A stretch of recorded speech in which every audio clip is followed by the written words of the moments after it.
Bienvenue à cette nouvelle exploration. Aujourd'hui, on se penche sur quelques versets bibliques, très connus, mais qui méritent toujours, je crois, qu'on s'y arrête un peu. On va voir ce qu'ils nous disent sur nos priorités, sur l'inquiétude aussi, et puis sur le fait de se bouger le matin. Alors, nos sources sont assez précises, 2 versets de l'évangile de Matthieu, chapitre 6, et puis un verset assez percutant du livre des Proverbes, chapitre 6 aussi. Ce sont des textes courts, c'est vrai, mais ils ouvrent pas mal de pistes de réflexion. L'idée, c'est d'essayer ensemble d'aller un peu au-delà de la première lecture, de décortiquer un peu ces mots anciens, voir comment ça peut encore nous parler aujourd'hui. Bon, alors on y va, entrons dans le vif du sujet. Le premier passage, c'est Matthieu 6, verset 33. Il pose d'emblée quelque chose d'assez fort. Cherchez premièrement le royaume et la justice de Dieu, et toutes ces choses vous seront données par-dessus. Bon, dit comme ça a l'air simple, mais cherchez premièrement. Qu'est-ce que ça veut dire concrètement? Qu'est-ce que ça engage? Et puis cette promesse à la fin, là, toutes ces choses données par-dessus, franchement, ça sonne presque trop beau, non? On dirait une sorte d'hiérarchie très claire imposée à nos désirs. Oui, c'est une formulation qui est assez radicale, on peut dire. Ce premièrement, ça établit une priorité absolue. Le texte, il ne dit pas que les autres choses ne sont pas importantes, on parle de nourriture, de vêtements juste avant, mais il les subordonne clairement. L'accent est mis sur une quête qui n'est pas matérielle au départ, mais spirituelle et éthique. Le royaume et la justice de Dieu. C'est vraiment un appel à orienter sa vie selon cet axe principal. Le royaume de Dieu, c'est une expression connue, mais qui peut rester un peu floue, non? Comment on peut le comprendre ici, précisément? Et la justice de Dieu, est-ce que c'est juste, être quelqu'un de bien ou ça va plus loin? Ce sont des concepts très riches, très denses. Le royaume de Dieu ou le règne de Dieu, dans ce que Jésus enseignait, c'est la sphère où la volonté de Dieu est reconnue, où elle est souveraine. Donc, le chercher, ça veut dire vouloir activement que cette souveraineté, avec ses valeurs comme l'amour, la paix, la miséricorde, la vérité, qu'elle façonne notre propre vie et le monde autour.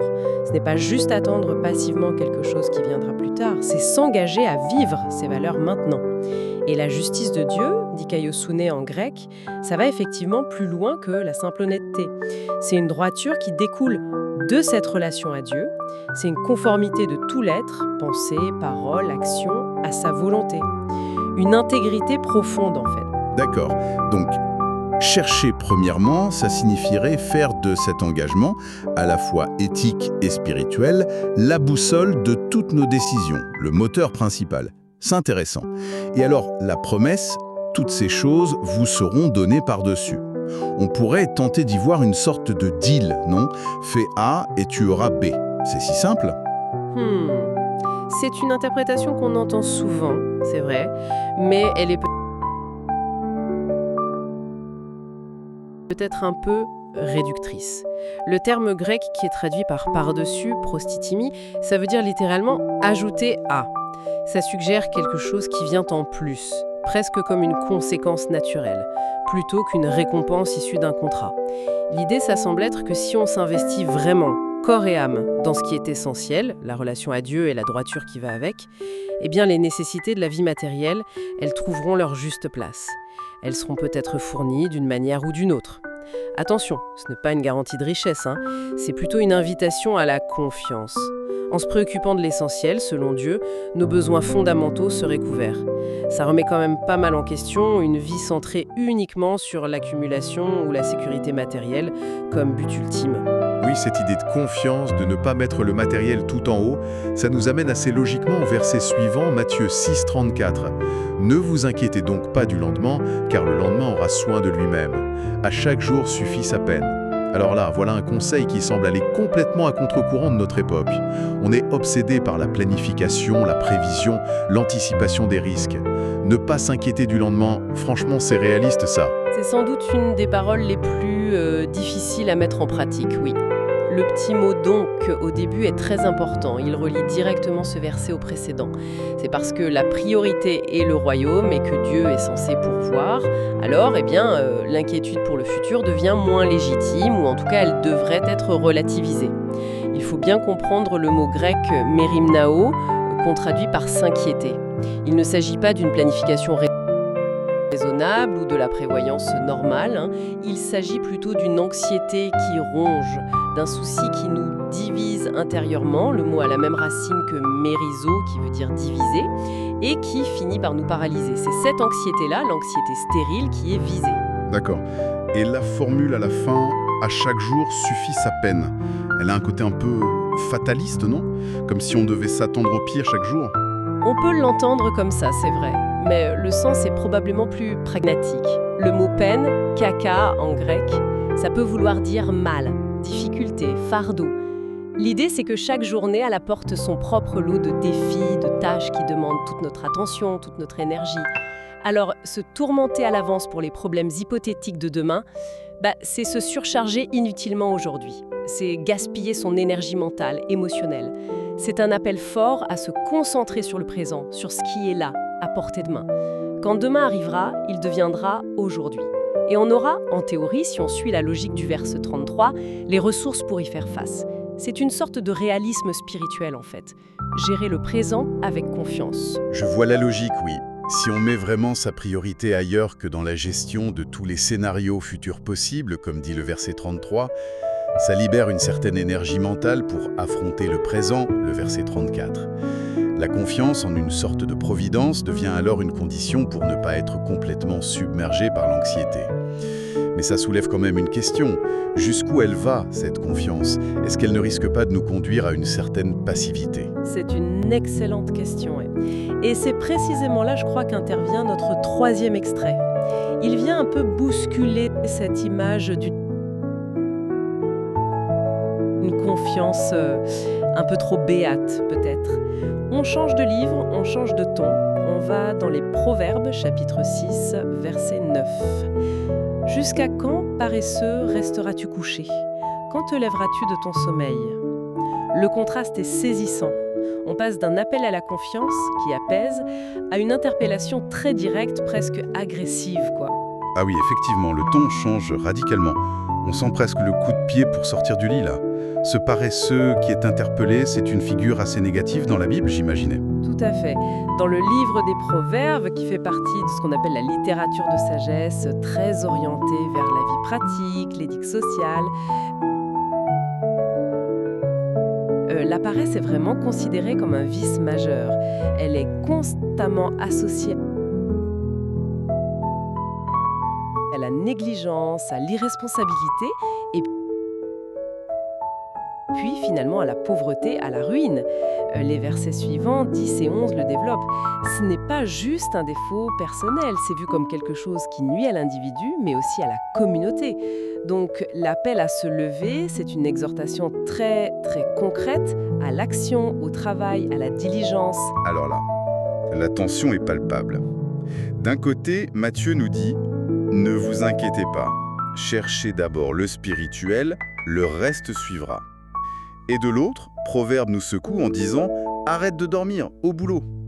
Comment ces deux perspectives peuvent cohabiter sans se contredire? Est-ce que la confiance de Matthieu, ce n'est pas justement ce que Proverbe dénonce comme de la paresse? C'est justement cette tension qui est intéressante et je pense voulue si on lit ces textes ensemble.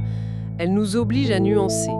La confiance radicale dont parle Matthieu, ne vous inquiétez pas, il ne faut surtout pas la confondre avec l'inertie ou la négligence que condamne Proverbe. Ce serait une très mauvaise interprétation. En fait, on pourrait même dire le contraire. La vraie confiance, celle qui libère de cette anxiété paralysante du lendemain, c'est peut-être justement ce qui permet une action diligente et responsable aujourd'hui. Si je suis obsédée par la peur de manquer demain, je suis moins efficace, moins créatif, moins disponible pour les tâches présentes, non? Ah, intéressant. Donc, loi de s'opposer, la confiance de Matthieu serait la condition psychologique et spirituelle pour une action efficace et responsable, celle de Proverbe. L'un libérait l'énergie pour l'autre, en quelque sorte. C'est une façon très pertinente de le voir, oui. La confiance en la providence divine ou en un ordre plus grand, peu importe comment on l'appelle, ça ne dispense pas de l'effort humain, ça le réoriente, ça le purifie en quelque sorte, ça vise à le débarrasser de l'angoisse stérile. de la seule motivation par l'accumulation ou la peur. Matthieu nous dit dans quel état d'esprit et avec quelle priorité agir. Avec confiance, focalisé sur le royaume. Proverbe nous rappelle qu'il faut effectivement agir avec diligence, avec énergie, sans céder à la facilité ou à l'apathie. C'est un équilibre dynamique. La foi n'est pas un somnifère, mais plutôt un carburant pour une action juste. Cet équilibre est fascinant, c'est vrai. Ça suggère qu'une vie spirituellement ancrée ne mène pas forcément à se retirer du monde, mais au contraire peut-être à un engagement plus serein et plus efficace dans les responsabilités de tous les jours. On éviterait deux écueils, le mysticisme un peu désengagé et l'activisme hyper anxieux. Exactement. On pourrait presque voir ces 3 versets comme les 3 pieds d'un tabouret qui assurent la stabilité. Il y aurait 1, le pied de la priorité, Matthieu 6,33. Savoir ce qui compte vraiment, orienter sa vie vers des valeurs fondamentales qui dépassent le matériel.